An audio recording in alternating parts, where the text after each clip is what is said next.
Hello and welcome to another edition of The Stew with JT Brew. I'm your host, Justin Taylor. Thanks for joining us. It's week 2 NFL season right in front of us. We are going to talk about our favorite over-under plays, favorite picks, player props, all that good stuff. Stick with us. You're in The Stew. You up on trades and why you move, you ain't designed to lose. Find you jumping over seemingly nothing, racking up points, makes the game a little more fun to watch. Can drop release, we started with the mock draft and now we making a mockery of the leaderboard. Quite obviously not a scrub, so start an institute, make evaluations like a commissioner do. It's to the point your wife make you watch in a different room. Update your roster and pick and choose when you get some news. Not much that we enjoy more than sifting through new statistics to make it to our end zones through different routes. Universities, institutes, down to homies who click in groups. I introduce you to the Stew with JT Brew.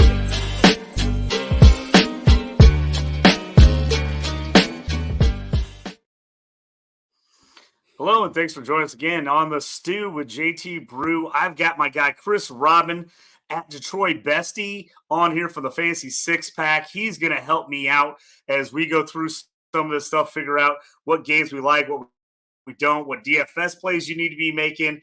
And to start things coming off as we get going here, let's jump into the Thursday night game. We got Minnesota, Philadelphia. Currently sitting at -6 Eagles.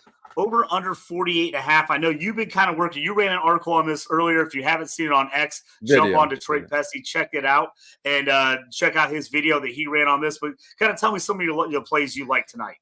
Well, first of all, I should split right away. You keep calling me Detroit Bestie. It's Beastie is my cat. Beastie, sorry. As in Beast. Detroit Bestie, Detroit Bestie, I would have already You are my Detroit Bestie, but you're a Detroit Beastie. Thank you very much as I automatically slip right off the bat. It's all good. Yeah, when we look at tonight's game, it is going to be interesting, but not as interesting as last week. My Lions beat Kansas City in Arrowhead. That was something of in itself. I was awake until 2 a.m, something like that. But when we look at this game overhaul, I could talk about this. I did talk about it for 20 minutes over at Fantasy Six Pack, but Minnesota at Philly, the over-under is at around 49 points right now. I like every bit of this over in this one. I have Philly. I guess I don't have to bury the lead. I do have Philadelphia winning this one. So watch Minnesota going 0-2 here. But I have Philly hanging 31 points in this one against 24 by Minnesota. So I'm going to bet the over, and I'm going to take Philadelphia minus the 6 points here. And how we get there is what I'd like to discuss too. But I'm pretty sure we know how we're going to get there, right? With Jordan Addison and Justin Jefferson and AJ Brown and all these guys. So, I mean, I do have a game plan for this game. Yeah, I love it. I agree with 100%. I'm taking the Eagles, the -6. I'm taking the over in this game. A lot of games have gone under recently with the Eagles, but this feels like a firepower game. It feels like both teams throwing the ball around. I've got my crazy JT parlay Hail Mary. I'm going to read it off real quick, but go to my Twitter page at JT Orange if you want to see all my picks on this. Feel free to split this up. This is a crazy 9-teamer, that 9-pick parlay I'm putting in. Feel free to break it into 3-4s at a time, but I'm loving Devontae Smith anytime touchdown. I got Jordan Addison anytime touchdown thrown into this. I actually took the Eagles down to the -1.5 in here. I think they win by the 6, but I'm clearing that they get a field goal in case. I think Jalen Hurts bounces back. I got him at over 224.5 passing yards. So I got him bouncing back there. AJ Brown with Devontae Smith. AJ over to 69.5 yards. Devontae 59.5. I got them both going over there to kind of go with my Jalen Hurts over passing yards. Jordan Addison, you can get him in the same game parlay on DraftKings at 34.5 as an adjusted yardage. So I love that. I'm getting him at 34.5. I feel like that's a slam. I think he's going over that for sure. And you can actually get Justin Jefferson down a little bit from the regular game. You can get him at 89.5. I'm putting him at 89.5. And I'm taking the Eagles over 2.5 touchdowns. You said you had them for 31 points. I got them going over 2.5 touchdowns. You could pile all that together, and it is plus 3,500. Plus 3,500. I love it. I'm throwing 30 on it to win 1,080 on DraftKings. But hey, like I said, that's my crazy 9-teamer. I always love to throw out one Hail Mary of the week. But if you like some of those picks, take a few of them, two, three, four together, and maybe split it up if you don't want to get as crazy high odds as I just did. Yeah, absolutely. And I have one as well. It's 8 teams, and it's from my friend. His name is Michael, actually, but people know him as Fantasy Stoner. There's no in between with him. Some people, you either love him or you hate him. There's no in between, and he's one of my good friends. He pisses a lot of people off, but I find him to be a very respectable stand-up guy. And along with these notes, which I will share sooner or later, probably like 30, 40 minutes before kickoff, I'll share my DFS notes, and I compile it with what I have here.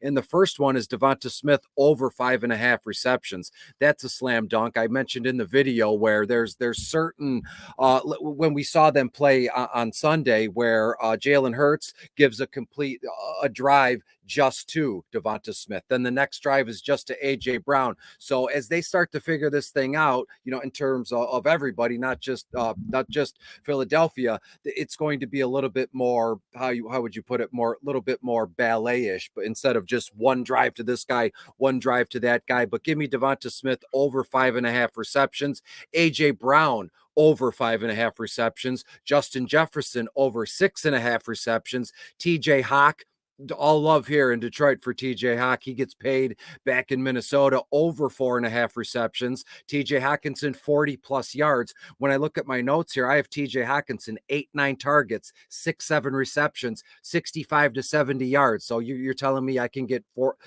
I can bet 40 plus. I would actually double that. I would put TJ Hawkinson around 75 total yards. Jalen Hurts, 40 plus rushing yards. Realistically, I have Jalen Hurts for around 9 to 10 carries, scrambles, however you want to put it, for about 60 yards. So Jalen Hurts 40 plus is a slam dunk. Give me Jalen Hurts one or more passing touchdowns. Absolutely. I have him around 2 minimum, at least. If they're going to score 31 points, Jalen Hurts is going to be accountable for most of them, if not all of them. And then the last one is just another slam dunk. Boring old Michigan State guy, Kirk Cousins, 1+ passing touchdown. I have Kirk 27, 28 completions. I have Kirk. You'll be shocked here. I have Kirk Cousins well over 300 yards passing this evening and 2 touchdowns in this one. So give me the +1 touchdown. And again, that one is, what did I say it was? 8 legs, something like that. That comes out to plus 2.9, so 2.910, something like that. So $10 is going to net you $301. And again,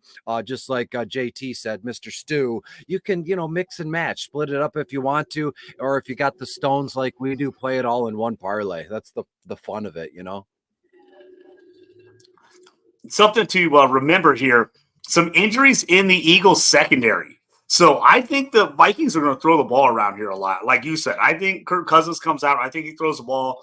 I think Addison and Jefferson, we learned something last week. I couldn't believe the Patriots, pass as much as they did against the Eagles. So I think, like you said, I'm loving all those.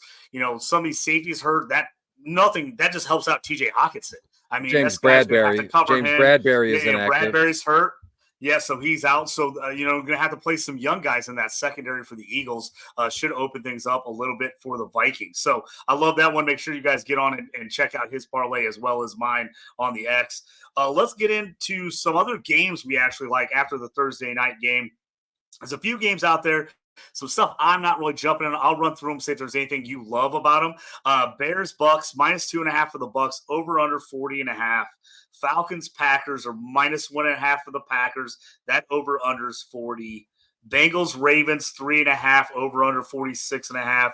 Jags, Chiefs, 3.5 there for them, over under 51. Giants, Cardinals, Giants 7.5 after that big loss to the Cowboys, 44.5. Cowboys, Jets are -9. Everybody's on the Cowboys with the Aaron Rodgers injury. That one's -9, but the over-under's 38.5 in what should be a defensive battle. Broncos, Commanders, 3.5, over-under 39. And then Dolphins, Patriots, -3, over-under 46.5. Any of those games stand out to you as something you really like, either the line, the over-under, or a player prop that you think is really great in any of those games? Yeah, I'm gonna go back a little bit, and I'm gonna go to Kansas City and Jacksonville real quick because again, when we look at Kansas City, they are. I mean, one loss, the week one loss doesn't make or break your season, right? And they're still, in my eyes, until the next Super Bowl is crowned, champion is crowned. They're still the defending champions, and I would imagine, Andy Reid and Patrick Mahomes are going to be pissed, and Jacksonville. Granted, at home, they did make the playoffs last year, and Trevor Lawrence, and things are buzzing down in Jacksonville. I think, when you look at this one, Kansas City is going to be just absolutely pissed off. And I think they steamroll Jacksonville. And again, I like Jacksonville as a whole, right? As a Lions fan, we tend to root for other kind of loserish organizations like the Jets or like the Browns or things like that. But unfortunately, I think Kansas City is going to just go into Jacksonville and beat the living daylights out of the Jags. And again, that's not anything that's cookie cutter kind of stuff. Anybody on earth could and would say that. But you asked me what stuck out at first glance, that Mhm. would be what stuck out. My second game would be Chicago goes to Tampa Bay, and if you didn't pay attention, Chicago got embarrassed their week one against Green Bay, and for some odd reason, just a little bit of personal business. For some odd reason, Chicago Bears fans on Twitter all spring and summer were just talking and talking and talking, and Justin Fields is this and Justin Fields is that. And even after Jordan Love and the pack dismantled them, made them look silly, made them look stupid, Chicago Bear fans still aren't willing to take the, okay, maybe we screwed up, maybe we got ahead of ourselves, maybe we're a year or two behind. They're doubling down on this, and you know what? It's going to be, I don't even know what it's going to be like on Sunday when they lose in Tampa Bay to Baker Mayfield, the tweets and everything that happens, because again, I think Tampa Bay and Baker Mayfield really hang one on him again. Because when you look at Justin Fields, still a young kid, still trying to find his footing and development, and people keep calling him, is he a running back? Is he a quarterback? He threw another interception last week in Green Bay. I think Tampa Bay, when you look at this one, over-unders at 41, excuse me. I'm talking so fast, I'm losing my breath. The over-under is 41. And as it stands right now, Chicago is getting 2.5 points. I would take Tampa Bay, -6, -7. I think Tampa Bay really does the number on them with the Baker Mayfield led Tampa Bay Buccaneers. And in that game, I think we're looking at a Chris Godwin game, right? I know Mike Evans, he was looking for a long-term extension. He wants to stay there. And Mike Evans did score last week. And if we've watched football long enough to know how the ebbs and flows of this thing go. And I think we're going to see a big Chris Godwin game. So any props you can get, probably over, I would guess, over 40 yards. I would take that. I would take him an anytime touchdown. I would take Rashad White with a reception touchdown. And so to be fair, that would then lend Baker Mayfield throwing 2 touchdowns, one to Rashad White, one to Mike Evans. And I think Tampa Bay runs away with this one early. So like late in the third quarter, it's going to be a snoozer to me.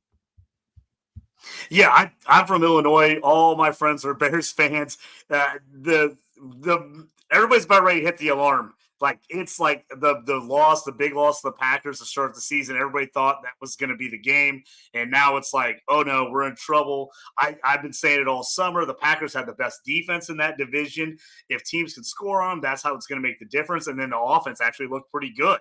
So now it's like, all right, maybe the Packers aren't completely out of it because they've got a really good defense. Yeah, The and Bears Love looks playing a good. lot of yeah. And to be fair, I have no ill will towards Chicago, the city, the team, the Chicago Bears, Justin Fields, or any Chicago Bears fans. But there's got to come a point where you have some goddamn humility, and that's all you needed to do, right? Is take some humility. They were shooting for the stars and the moon and MVP, Justin Fields MVP, and they're still not humbled. Even after losing in Green Bay, they're still talking their crap happen. Again, it's nothing personal. I promise you, it's nothing personal. Yes, I am a Lions fan, so you would think it's personal. It's not. But at a certain point, if and when they lose in Tampa Bay, they're going. If that doesn't humble them, then nothing will save them. Because I don't know. It's going to be full blown panic pandemonium for Chicago Bears fans if they lose to Baker Mayfield down in Raymond James Stadium, if that's what they're still calling it. Yeah, I agree with you. If the Bears lose this one, I mean, it's absolute panic mode. It's panic mode. You've lost these two games early on. The Bears are in absolute trouble at that point. So yeah, I agree with you 100%. But I'm leaning the Bucks just like you. I'm leaning the Bucks in this game. All these other games, the one that's interesting to me is Cowboys Jets. Obviously, Cowboys get 9 because they absolutely murdered the Giants. I mean, I can't believe they still have a team after that just thrashing. But it's -9. No Aaron Rodgers for the Jets. The over under the lowest of the week at 38, 3.5. You know, these are two really good defensive teams. So now the question for me becomes usually I'd be like under, under, under. But now I'm worried about turnovers. I'm worried about these defenses dominant so much. They get so many takeaways that they end up getting a bunch of points off of the defenses. Any thoughts for you on that Jets Cowboys game? Yeah, excuse me. Dallas is going to make life an absolute living hell for Zach Wilson, right? We thought, we were going to have Aaron Rodgers as their quarterback, and maybe that would, 1 or 2 seasons of Aaron Rodgers in New York, maybe they would have won a Super Bowl or a deep playoff run.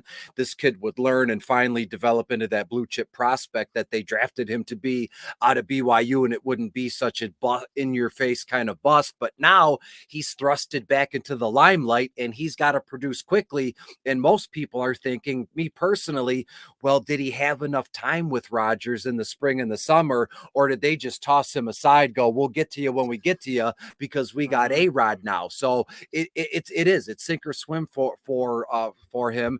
And I think they're going to make his life a living hell. And when you look at this Dallas Cowboys defense, it's shockingly good, right? And the way they punch out the football, the way they ball hawk.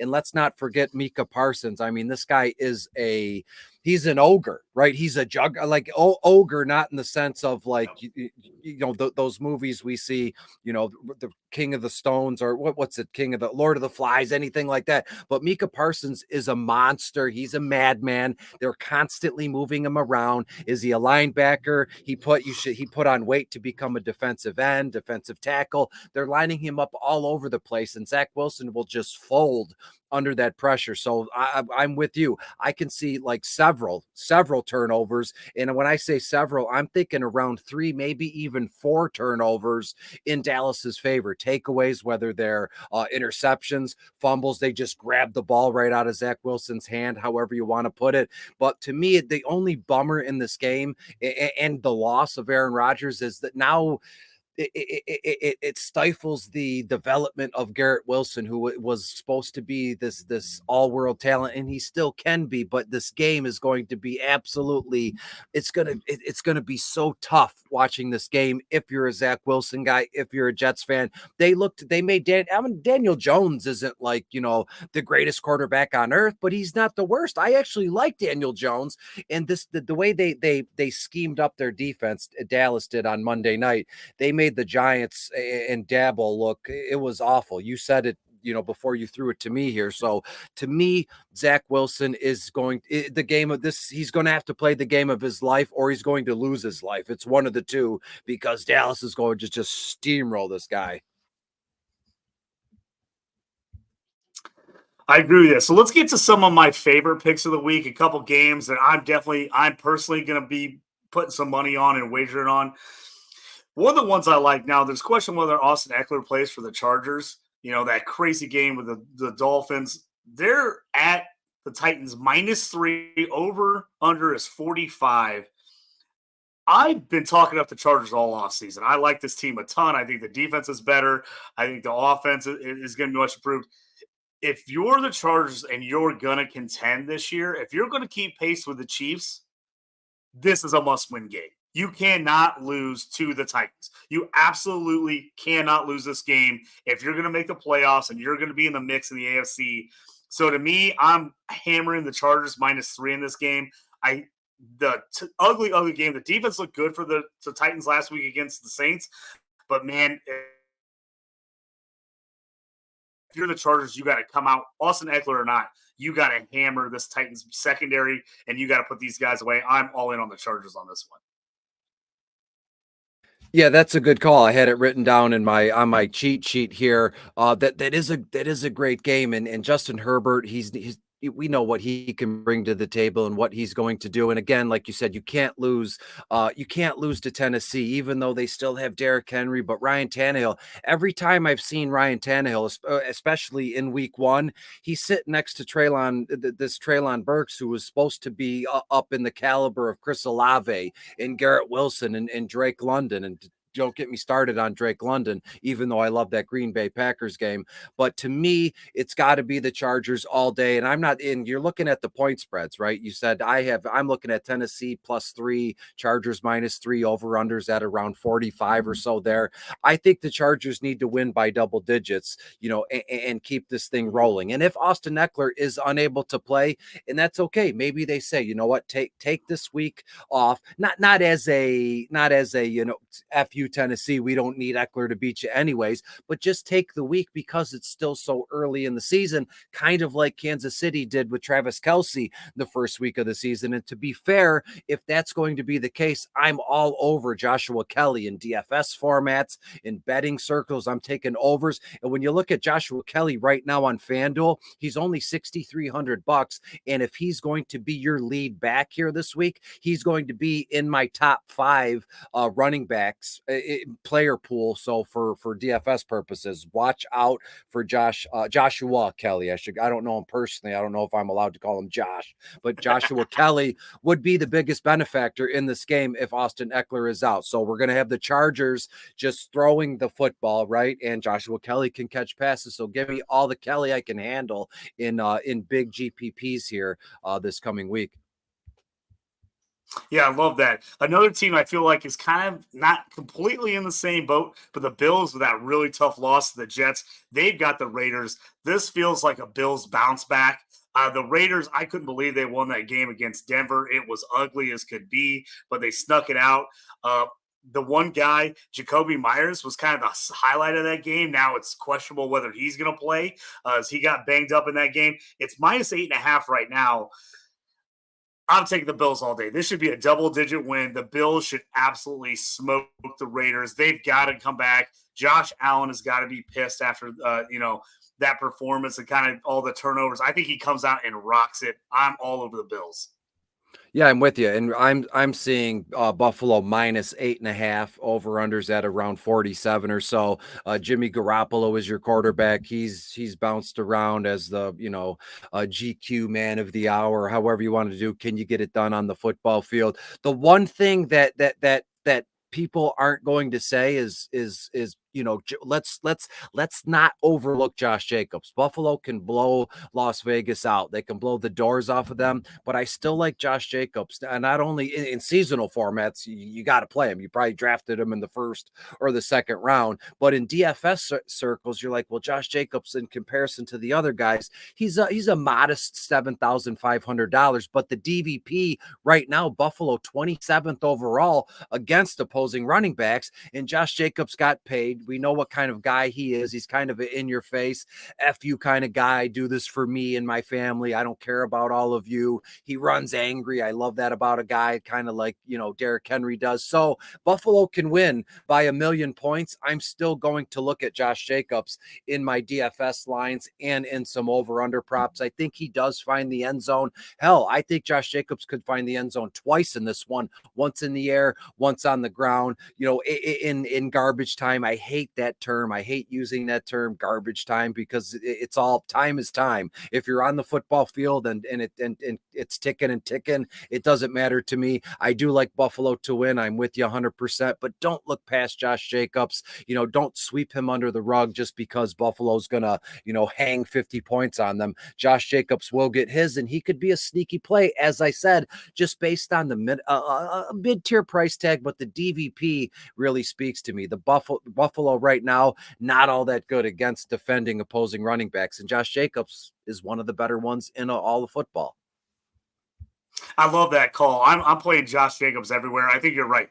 I think he's going to get his touches. The Raiders cannot just completely abandon him. Even if they get down, they're going to have to run the rock to try to even stay in this game at all. So I absolutely love that call by you on Josh Jacobs. I think for sure you got to play him. And like you said, DFS, I love that call on DFS. Let's jump into your Lions.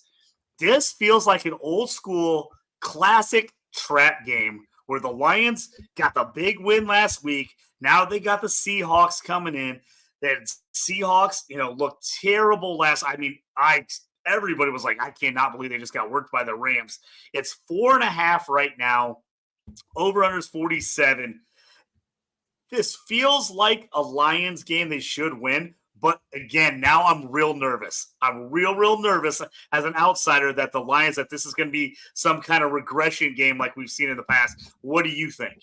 And that's okay. You're allowed to think that way, and that's fine. You're allowed to think that way, but that's like old era, that same old Lions bullshit that we've been fed here, at least me here in Detroit over the years.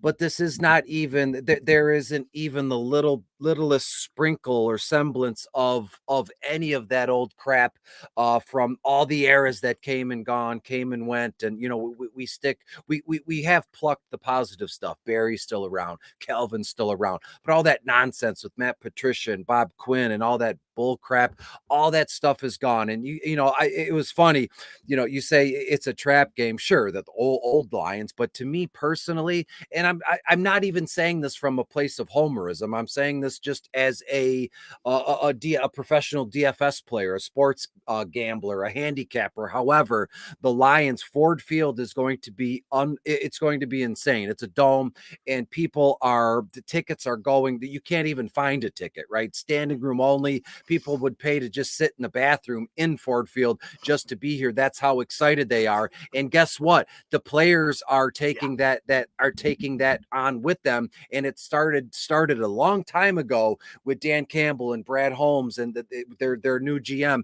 And how many teams, this has probably happened before, right? But on Thursday in Kansas City, most of the time you get a cut shot of the GM and he's in the owner's box like this, just even if they win, they're just like slapping hands.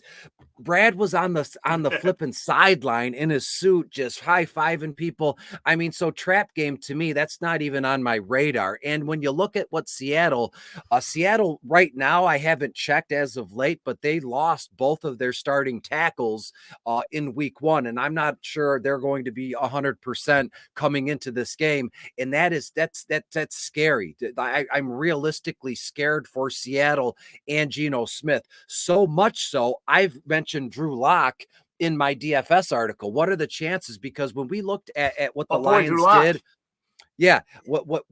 when we look at what the Lions did at their pass rush, especially Aiden Hutchinson, he didn't sack Patrick Mahomes, but he pressured them, and that guy was lining up off sides all game. But all that nonsense aside, if Seattle's lost their two best starting tackles, it's going to be curtains for Geno Smith and this entire offensive line, because this Lions defense I'm not even speaking of the secondary and Brian Branch and CJ Gardner-Johnson and the way they line these guys up. I'm just talking about this defensive line, because if I know one thing about this team, Brad and Dan have assembled it from the trenches and then worked their way out. Seattle is in for a long effing game here in this one. There's going to be no traps to be had. The Lions are going to just steamroll Seattle. And again, not from a place of homerism, just from what I've seen in summer camps and from Thursday and just overall here, Seattle's in trouble here. They can only do so much, right? And Kenneth Walker III is a local kid. He played at Michigan State here. I think he transferred and went to Michigan State, but look at this thing. DK Metcalf, Tyler Lockett, even the rookie Jackson Smith. I mean, I love these kids. I like these guys. They can do some damage, and maybe, I'm not saying Detroit's going to win 75-0, but the pass rush and the defensive line and the pressure they're going to put on Geno Smith is going to be unbelievable. And I'm not sure if you heard the clip where, after both tackles were gone, they full blitz Geno, and you could hear him go, "Oh God," as he got rid of the pass really quick. So if they get to Geno Smith early and often and make him pressure him, he's going to make some bad throws, bad decisions. We have the guys in the backfield that can make you pay. They can ball hawk. They can. So to me, this is exciting as a Lion. Now I'm going to take off the analyst hat and go back to a Detroit Lions fans. I think the Lions win this one. They hang 30 plus points. I mean, they're projected to score 25.8, something like that, 26 points, something like that. And I think we're looking at like a 31-21 final. So like by 10 points. So I realistically, you could tease the Lions -8, -8.5. And I still think we would be good in there. I'm glad you said that because, again, I was talking trap game. This is the old feelings coming up inside where I really wanted to take the Lions in this game because I felt like this should be a Lions win. You convinced me. I love it. I'm taking the Lions. And that made me think about it after you said that. I am searching, as soon as we get off here, Aiden Hutchinson prop sacks. Yeah. I think you're right. I think he absolutely has a monster game. I James love the fact Houston you brought up too. Drew Lock. Yeah, James Houston. Yep. I'm a Missouri guy. Drew Lock's my guy from back in the day. Would love to see him get some PT. And again, don't want to see him get killed by the Lions defense. But man, the Lions defense looked awesome though. Yeah, and I want to clarify that too. I'm not wishing any ill will on Geno Smith, but I think there's going to be a point that comes in this game where Pete Carroll says, you know what, that we have, this is only week 2. We got better days ahead. Let's get Drew Lock some reps, in the fourth quarter or something, because the Lions they're a machine, and that's a product of the coaching staff. That's a product of their environment, and they just do not quit, man. Aiden doesn't quit. I mean, they can rotate guys in and out all day, and it's going to be bad news for Seattle. So one of the last, we'll get through the last couple games here, and then some of our favorite prop bets of the day. I'm loving the Saints -3 against the Panthers on Monday night. The Saints defense looked just dominant against Tennessee. I think the offense is going to get better. I've talked endlessly about my worries about the Panthers as the season got closer and closer. I think a lot of those worries came to fruition in week 1. They did not look very good. The defense is kind of tricked Bryce Young into some back throws. Jesse Bates just made some great plays. But I think this is -3. I'm loving the Saints in this game just because I think they win out on defense, and I think they do enough on offense to get this thing done. What are your thoughts on the Saints-Panthers game? Yeah, I'm with you. You know what? Like we all got our own weird quips and stuff like that. And I look, for some odd reason, I look at Carolina and Houston kind of the same way, right? They both have first round quarterbacks that are now starting. It just so happens Bryce Young is Carolina's quarterback now. He's smaller than we would like to have thought. We've seen pictures of him wearing, pumps or whatever behind the scenes. But again, they have Miles Sanders and Mingo and Adam Thielen still around. DJ Shark, Hayden Hurst is just a great dude. I love Hayden Hurst. I always want to see Carolina be successful, but right now, New Orleans is, every once in a while, New Orleans is never really out. And I'm not even talking about on a per game basis. I'm talking about seasonal to seasonal. They just they're always, I would, to be fair, I would anoint New Orleans America's team rather than Dallas. To call me crazy, but if you just do the man on the street game where you put a microphone in someone's face and go, hey, what's your favorite? I think New Orleans should be the new America's team because they're just fun. I mean, the city of New Orleans is fun, and what they do is fun. And Rashid Shaheed kid is going to be phenomenal. Anything you can get on him. I remember way back last year, I mentioned this kid, Rashid Shaheed, in bottom of the barrel, and he caught a 75-yard touchdown pass, and everyone was like, holy smokes, do you have a crystal ball? I was like, no, it was my own Hail Mary that happened to work out, and it made me look well. And look what happened in week 1. They're throwing him, reverse passes and screens and all that stuff. So to me, New Orleans, led by Derek Carr, who by all intents and purposes has kind of been a boring quarterback, his NFL career, just like Jimmy Garoppolo. So it's only fitting the two were just swapped and we move on. But when we look at the DVP, defense versus player, where you can really hit Carolina hard is in the running game. And Jamal Williams, I know him very well from his Detroit days. There's a bummer of a contract and the agent didn't call and whatever, but they're 25th. Carolina's 25th overall against defending opposing running backs. And I know if I'm pulling this off the top of my head, you correct me if I'm wrong, because I will be. Jamal Williams had like 18 carries or something for like 28 yards or something. It was like it was unbelievably stupid low. It was like 1.2 yards a carry, and so they're going to feed him the ball again, and Jamal Williams is going to put up 100 yards. And wouldn't be shocked to see Jamal Williams have one of those 3 touchdown games. Or let's pull that back. Let's give Jay Will 2 touchdowns. We'll give Olave 1, and we'll give Rashid Shaheed another touchdown on some gadgety play. But again, Shaheed, they're trying to pull away. They don't want him to be a gadgety guy. They want him to be a legit NFL wide receiver.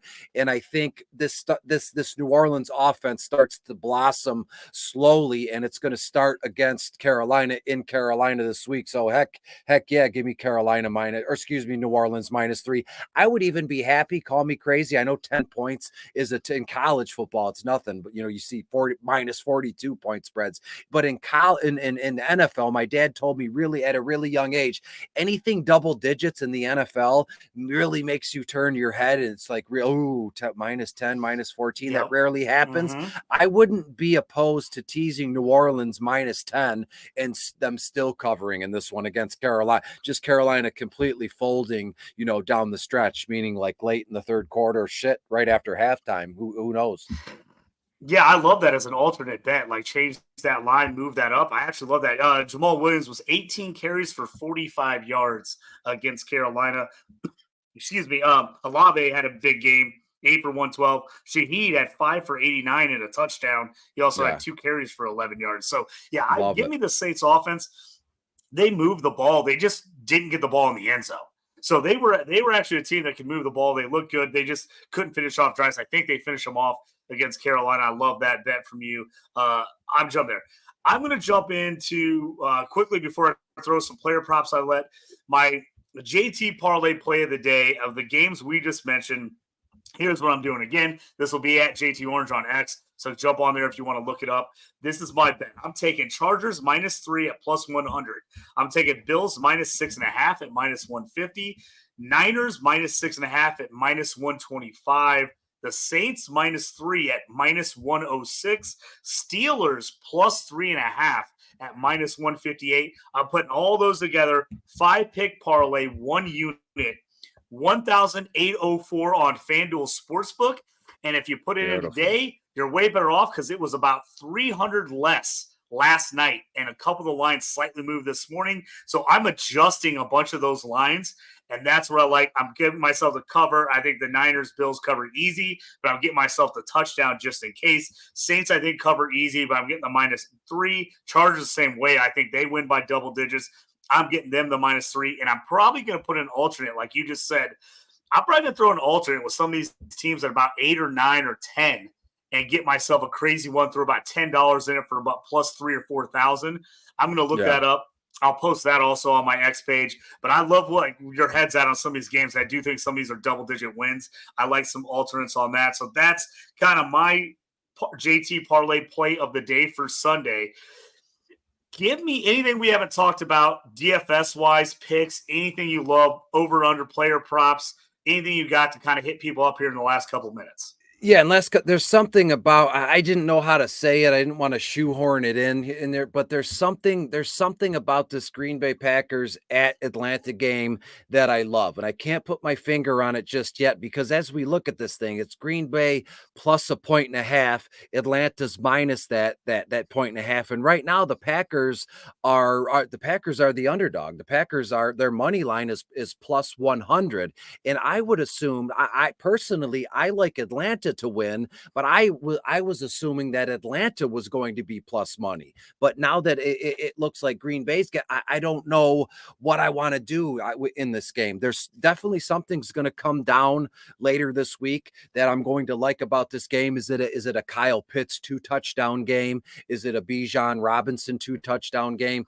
Or is it just a Desmond Ridder over passing yardage prop, something like that? And so maybe I should have planned better about this game, but this one just hit me on a whim. So I just speaking it as it's hitting me here. As we go down, you talked about the Raiders and the Bills and the Chargers in Tennessee. When you look at the Colts right now, they're playing Houston. The Colts have had kind of an odd start to the season with JT saying, no, I don't want to play. And then they put him on IR, and then Deion Jackson is the running back. And he looked like dog shit. Excuse my language. He looked like dog 100%. crap. He looked like dog crap, but you know who didn't look like dog crap? Their rookie quarterback, Anthony Richardson. So anytime touchdown scorer on the ground, that's plus 180. You can get him to scoring a touchdown on the ground at plus 180. Give me that all day. I like Nico Collins to score a touchdown in this game as well. That is plus 300. And these are all FanDuel, prizes and picks and stuff like that. And so, some of these games, I've always been, I don't know. Everybody wants to go to the flashy, the sexy games, right? And I'm digging in on the Colts and in Houston. Let's stop at Baltimore is playing Cincinnati, right? And these two teams hate each other. They've been in the same division. These two teams just the hatred is real, right? And when you look at what Cincinnati did not do last week, Joe Burrow, I don't even think he got to 100 yards passing. And people, that was the battle for Ohio, if I'm not mistaken. It was the Browns beat Cincinnati, Absolutely. and it was like, oh my God, nobody saw that coming. Nobody saw Cleveland beating Cincinnati, especially Burrow after signing that massive contract. So how are they going to react, or how is Joe Burrow going to react now at home against Baltimore, against another quarterback who got paid and was going to sit out, and everybody was a huge deal? This game to me might be the most favorite game of the Sunday for me, and it's a 1 p.m. kickoff. Baltimore at Cincinnati. Over-unders at 46.5 points. Baltimore's getting 3 on the road in this one. I'm going to take a lot of the overs in this one. When we look at this one, Jamar Chase, T. Higgins, I think T. Higgins, talk about a bounce back.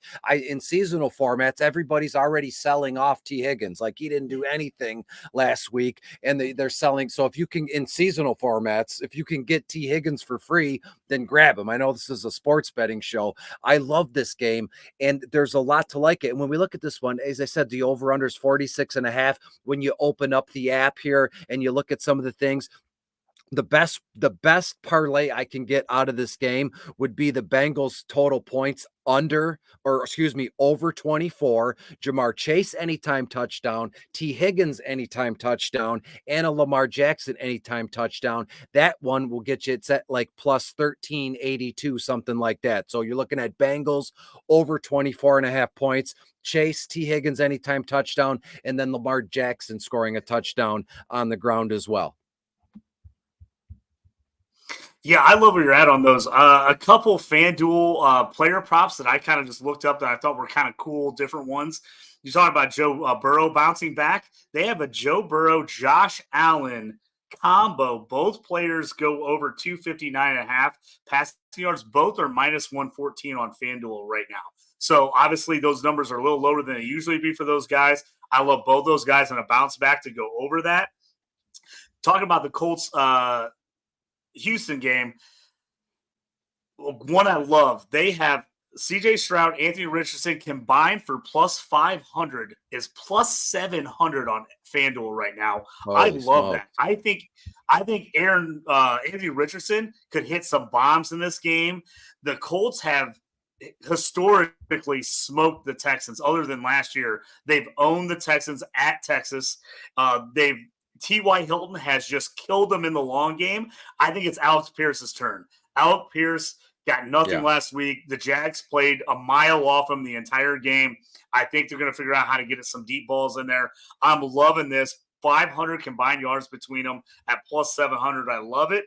And another one I found out there that kind of sneaky bet, TJ Watt for the Steelers, plus 3 sacks against the Browns, plus 550 on FanDuel.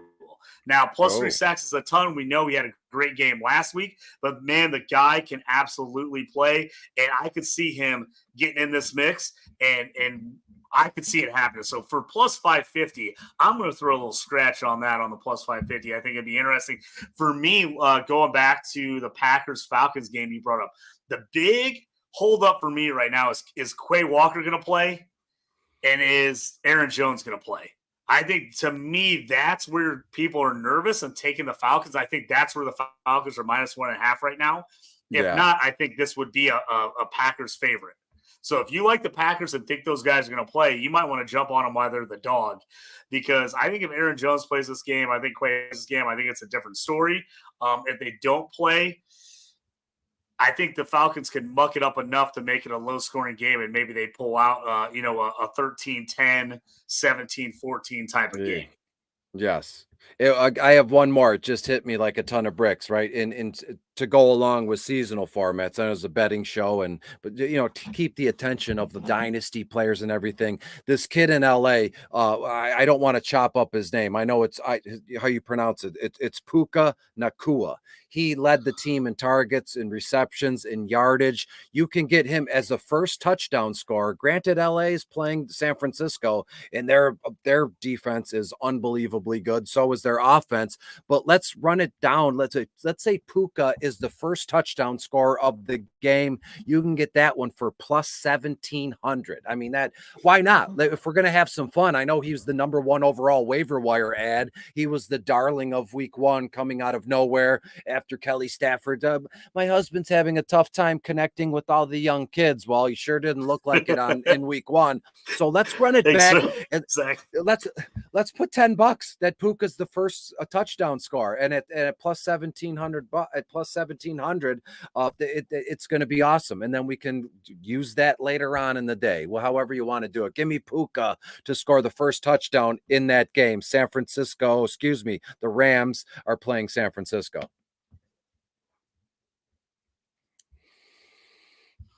Yeah, I love that call as a first game touchdown. I love it. Just for the hell of it. Fantastic. Couple bucks. Yeah, why not?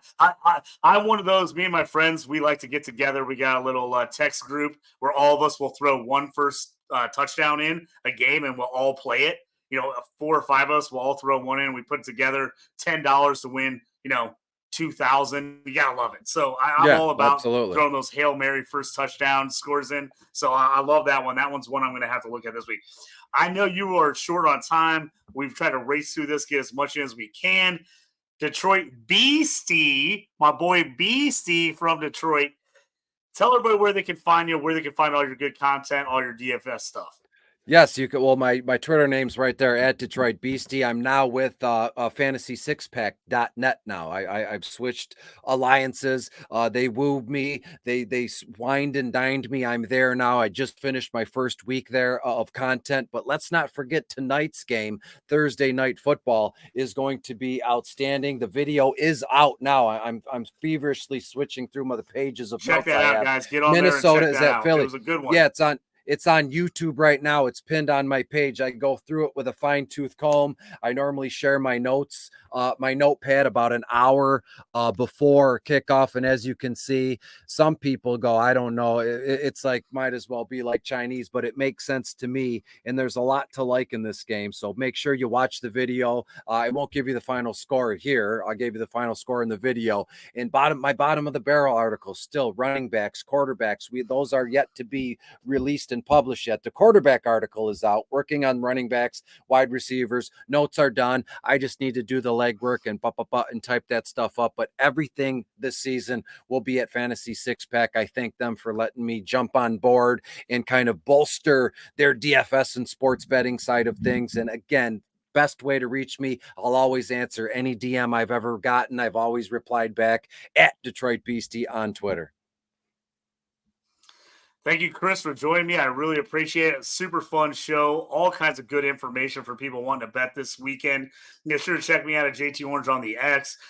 Check out the dynastyprosfootball.com for all your information. Ton of articles up there. check out the YouTube channel where you can find this betting show plus plenty others. My college betting show will be released later tonight. Also, if you're an IDP guy, I always got to throw out there, check out DLF, my IDP rankings, and my IDP article that comes out every Wednesday on fantrax.com. Again, thanks, Chris, for joining us. You guys been listening to The Stew with JT Brew. I'm JT, your host. May the trading never quit, and may your draft picks always hit. Check you guys next time. You up on trades and why you move? You ain't designed to lose. Find you jumping over seemingly nothing, racking up points makes the game a little more fun to watch. Can drop release. We started with